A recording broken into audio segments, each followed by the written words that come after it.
সিউড়ি 1, সিউড়ি 2 এবং সাঁইথিয়ায় 58 কোটি টাকা ব্যয়ে পানীয় জল প্রকল্প তৈরি করা হয়েছে। 64 কোটি টাকা ব্যয়ে ভান্ডিরবন পানীয় জল প্রকল্প হয়েছে। তারাপীঠ মন্দির সংলগ্ন এলাকায় 35 কোটি টাকা ব্যয়ে পানীয় জল প্রকল্প গড়ে তোলা হয়েছে। রামপুরহাট হয়েছে স্বাস্থ্য জেলা।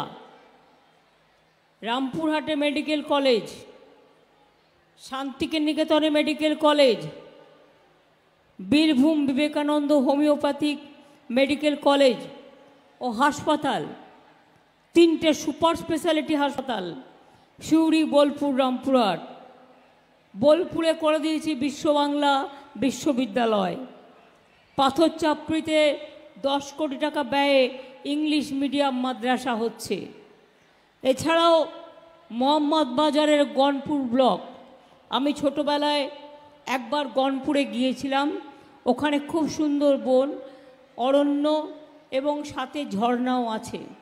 ওখানেও প্রায় 10 কোটি টাকা খরচা করে একটা ইংলিশ মিডিয়াম একটা স্কুল তৈরি করা হচ্ছে।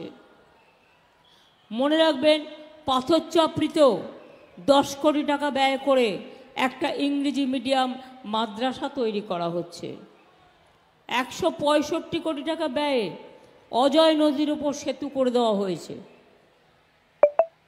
115 কোটি টাকা ব্যয়ে পানাগড় ইলামবাজার রাস্তায় অজয় নদীর ওপরে আরও একটা সেতু করে দেওয়া হয়েছে।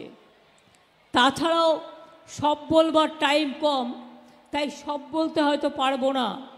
এগুলো বলার উচিত আজকে বিজেপির, তার কারণ এটা বাংলার ভোট নয়, ভোটটা দিল্লিকে বদলানোর।